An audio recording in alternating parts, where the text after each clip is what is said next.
Madame la sénatrice, bonjour. Merci de venir nous voir. Je voudrais commencer par l'actualité. Ma question sera assez simple. La loi sur les retraites, sur le retard du départ à la retraite notamment, parce que la loi est un petit peu plus complexe, a donné lieu à beaucoup de commentaires. Il y a une chose qui m'a frappé dans les critiques des élus de droite, à l'encontre du Parti socialiste notamment, c'est que vous ne proposiez aucune alternative qui soit compréhensible pour le plus grand nombre, et notamment on en a conclu qu'il n'y avait pas d'autre solution que de retarder l'âge pour partir à la retraite.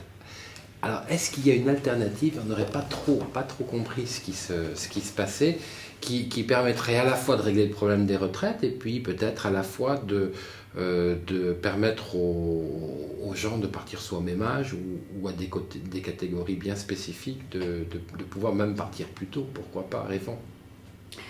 Alors écoutez, c'est vrai que nous ne sommes pas tout à fait d'accord avec le gouvernement et notamment avec les arguments du gouvernement. Pour revenir à l'âge de départ à la retraite, puisque donc c'était votre première question, effectivement nous voulons maintenir l'ouverture des droits, je dis bien l'ouverture des droits à 60 ans, et le départ à la retraite à taux plein à 65 ans tel qu'il est actuellement. Parce qu'il faut savoir qu'à l'heure actuelle, quand même, les financements des retraites portent à 95% sur les salaires et 5% sur d'autres ressources, notamment qui sont des ressources, des petites taxations, on va dire, notamment sur le capital.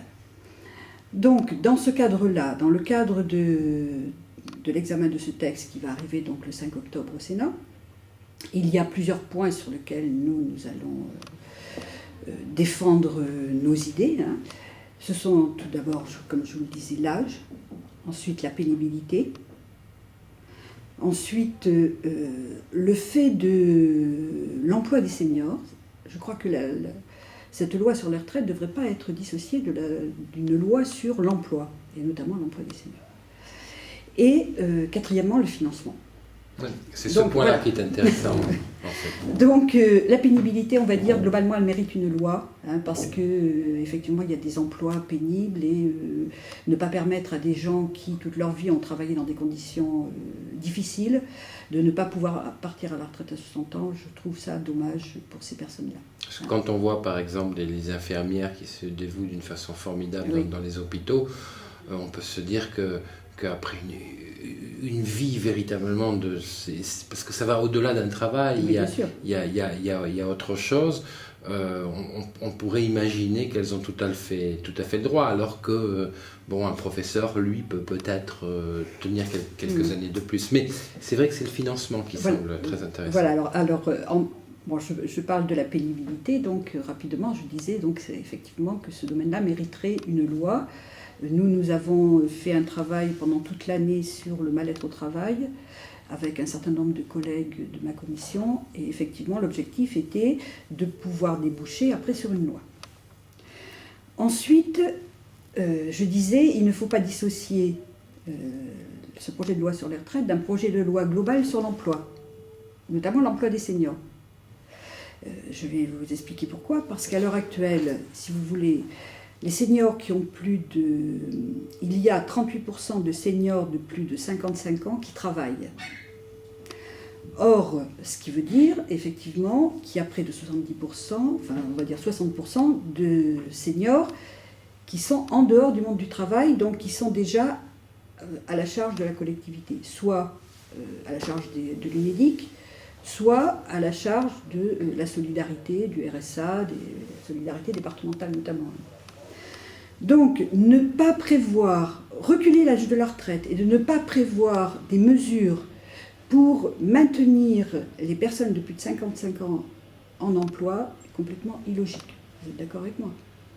Bon, le dernier point qui est le financement, on va passer rapidement, parce que je crois que c'est un point qui vous intéresse. Alors, comme je le disais, 95% du financement des retraites porte à l'heure actuelle sur les salaires.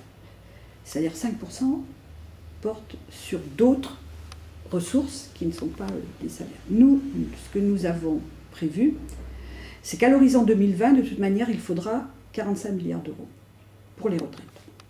Donc nous avons prévu un certain nombre de mesures qui sont notamment des mesures justes, on va dire, des mesures qui permettent, au niveau de l'intéressement et de la participation, d'agrandir le forfait social. Si vous voulez, là, plus ça va, plus les entreprises n'augmentent plus les salaires, mais donnent un intéressement ou une participation, qui ne sont pas soumis à cotisation sociale, et qui représentent des sommes de plus en plus importantes. Donc effectivement, ça sera une première ressource. La seconde ressource, ce sera sur les stock options, ou les retraites chapeaux. Bon, le premier point, ça correspond à peu près à 4 milliards d'euros. Le deuxième point, ça correspond à peu près à 3 milliards d'euros. On reviendra également sur l'exonération des heures supplémentaires, qui représentent par an plus de 3 milliards d'euros, et qui représentent par an un manque à gagner de 200 000 emplois. Ça, il faut le savoir. Et donc, effectivement, si ça représente 3 milliards d'euros, mais si on multiplie par 2, s'il y a une création de 200 000 emplois, ça représenterait 6 milliards d'euros. Toutes les mesures, enfin, il y a un tas de mesures, de points particuliers comme ça, et bon, en dernier point, on augmenterait effectivement, ça on s'est rapproché des syndicats, ils sont tous d'accord, la participation des salariés et des entreprises de 0,1% de leur cotisation, ce qui représente peu, mais qui permet d'équilibrer. Donc on a prévu toute une manne financière qui portera pas obligatoirement sur les salariés, mais un peu sur les salariés, puisque c'est une solidarité nationale, hein, je veux dire, le système des retraites en France, mais aussi sur tous les revenus autres que ces revenus-là. C'est pareil, quand vous voyez au travers de la TEPA, notamment le travail emploi pouvoir d'achat, cette loi qui a été votée en juillet 2007, qui permet le bouclier fiscal, qui permet une exonération aussi sur les successions, bon, rétablir un petit peu toute cette justice sociale nous permettra d'avoir des moyens. Un autre point important, c'est le fonds de réserve des retraites que Lionel Jospin avait mis en place et qui devait normalement rapporter 125 milliards d'euros en 2020. C'est ce qu'on avait prévu. Or là, nous, on avait abondé jusqu'à 34 milliards d'euros jusqu'en 2002. Là, la droite n'a pas réabondé. Et là, ils veulent effectivement utiliser cette réserve qui, pour nous, était une réserve indispensable pour pouvoir financer les retraites et que ça ne passe pas sur les nouvelles générations. Donc ils veulent l'utiliser pour autre chose. Voilà.